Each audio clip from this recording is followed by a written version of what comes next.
Hello అందరికీ దేశీ రుచులకు స్వాగతం. ఈరోజు మనము శ్రావణ మాసంలో ఎన్నో రకాల ప్రసాదాలు చేస్తాం కదా. అందులో ముఖ్యమైనది పులిహోర. కానీ ఈ పులిహోరని ఇంకొంచెం రుచి పెంచేసి టెంపుల్ స్టైల్లో పులిహోరని ఎలా చేసుకోవాలో ఈరోజు మన వీడియోలో చూసేద్దాం. ఇక లేట్ ఏమీ లేకుండా ఈ కమ్మని పులిహోరని తయారు చేసేసుకుందాం. ముందుగా నేను 1 కప్పు దాకా రైస్ తీసుకుంటున్నాను. మీ క్వాంటిటీకి తగ్గట్లుగా మీరు తీసుకోండి.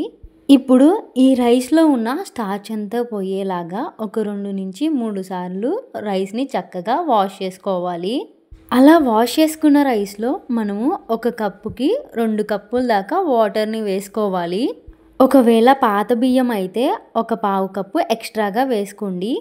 ఇప్పుడు మీకు ఒకవేళ టైం ఉంటే ఈ రైస్ని ఒక ½ అన్ అవర్ దాకా పక్కన పెట్టేసేయండి. లేదంటే అలా అయినా చేసేసుకోవచ్చు. ఇప్పుడు ఒక పెద్ద నిమ్మకాయ సైజ్ అంతా చింతపండుని తీసుకుంటున్నాను. ఇందులో వేడి చేసిన వాటర్ని వేసుకొని ఒక 10 నుంచి 15 నిమిషాల దాకా పక్కన పెట్టేసుకోవాలి. టెంపుల్ స్టైల్ పులిహోర అని చెప్పాను కదా, మనం రొటీన్గా కాకుండా కొంచెం ఇలా మసాలా దినుసులు యాడ్ చేసుకోవాలి. అవి ఏమిటంటే 4 ఎండుమిర్చి, 1 టేబుల్ స్పూన్ దాకా ధనియాలు, ½ టీ స్పూన్ దాకా మిరియాలు మరియు మెంతులు వేసుకొని ఫ్రై చేసుకోవాలి. 2 మినిట్స్ తర్వాత అందులో 1 టేబుల్ స్పూన్ జీలకర్ర, 1 టేబుల్ స్పూన్ నువ్వులు వేసేసుకొని మీడియం ఫ్లేమ్ మీద మరలా ఒక 1 మినిట్ ఫ్రై చేసేసుకోవాలి. ఇప్పుడు ఆ మసాలా దినుసులన్నీ పూర్తిగా చల్లారాక ఒక మిక్సింగ్ జార్ తీసుకొని అందులో వేసేసుకొని ఫైన్ పౌడర్ లాగా మిక్సీ పట్టేసుకోవాలి. మీకు కావాలంటే ఎక్కువ క్వాంటిటీ చేసేసుకొని మీరు ఇలా పులిహోర చేస్తున్నప్పుడల్లా వాడుకోవచ్చు. ½ అన్ అవర్ దాకా నానబెట్టుకున్న రైస్ని తీసుకొని అందులో 1 టేబుల్ స్పూన్ దాకా ఉప్పు మరియు 1 టేబుల్ స్పూన్ దాకా ఆయిల్ని వేసుకోవాలి. పులిహోరకి ఎప్పుడైనా రైసు పొడి పొడిలాడుతూనే బాగుంటుంది. అందుకే మనం ఆయిల్ అనేది వేస్తే మరీ అంత మెత్తగా అవ్వకుండా పొడి పొడిలాడుతూ వస్తుంది రైస్ అనేది. ఇప్పుడు 10 నిమిషాల దాకా నానబెట్టుకున్న చింతపండుని గుజ్జు మొత్తం వేరు చేసేయాలి. మీకు కావాలంటే చింతపండుని మిక్సీలో వేసేసి కూడా గుజ్జు చేసేయచ్చు. అలా గుజ్జు తీసి పక్కన పెట్టేసుకొని ఒక చిన్న కడాయి పెట్టేసి అందులో 2 టేబుల్ స్పూన్ దాకా ఆయిల్ వేసుకొని కరివేపాకు రెమ్మలు మరియు 3 పచ్చిమిర్చి చీలికల్ని వేసేసుకొని చక్కగా ఫ్రై చేసుకోవాలి. తరువాత మనం ముందుగా తీసి పెట్టుకున్న చింతపండు రసాన్ని వేసేసుకోవాలి. ఈ చింతపండు రసం అనేది మనము దగ్గరకు అయ్యేంత వరకు ఉడికించుకోవాలి. అందులో మనము 1 టేబుల్ స్పూన్ దాకా కొంచెమంతా బెల్లాన్ని కూడా వేసేసుకొని ఒక్కసారి కలిపేసి మరలా అందులో సరిపడినంత ఉప్పు మరియు ½ టీ స్పూన్ పసుపు వేసుకొని చక్కగా కలుపుకోవాలి.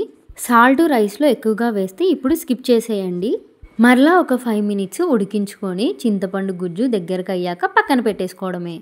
ఆలోపు మన రైస్ కూడా రెడీ అయిపోతుంది. రెడీ అయ్యాక మనము ఒక పెద్ద బౌల్ తీసుకొని అందులో మనము ఉడికించుకున్న రైస్ని వేసేసుకొని ఒక 5 మినిట్స్ దాకా ఫ్యాన్ కింద పెట్టేసేయండి. అలా చేయడం వల్ల రైసు తేమ పోయి పొడి పొల్లాడుతూ వస్తుంది. ఇప్పుడు మనము ముందుగా తయారు చేసి పెట్టుకున్న చింతపండు గుజ్జుని వేసేసుకొని అందులోనే ముందుగా ప్రిపేర్ చేసుకున్న మసాలా పౌడర్ని కూడా వేసేసుకోవాలి. ఇదంతా మొత్తం కలిసేలాగా మనము ఒక్కసారి కలుపుకొని ఇక ఫైనల్గా పోపు పెట్టేసుకోవడమే. ఇక ఫైనల్ స్టెప్ పోపు కోసం మనము ఒక చిన్న కడాయి పెట్టేసి అందులో 2 టేబుల్ స్పూన్ దాకా ఆయిల్ వేసేసుకొని పోపు దినుసులు వేసేసేయాలి. పోపు దినుసులు అనేది చిటపటలాడుతున్నప్పుడు మనము ఒక గుప్పెడు పల్లీలను తీసుకొని అందులో వేసేసుకోవడమే.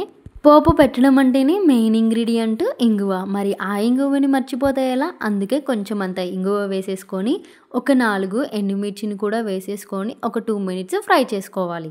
అలా గోల్డెన్ బ్రౌన్ కలర్ వచ్చేదాకా వేయించి పెట్టేసుకొని మనం ముందుగా కలిపి పెట్టుకున్న రైస్లోకి వేసేసుకోవడమే.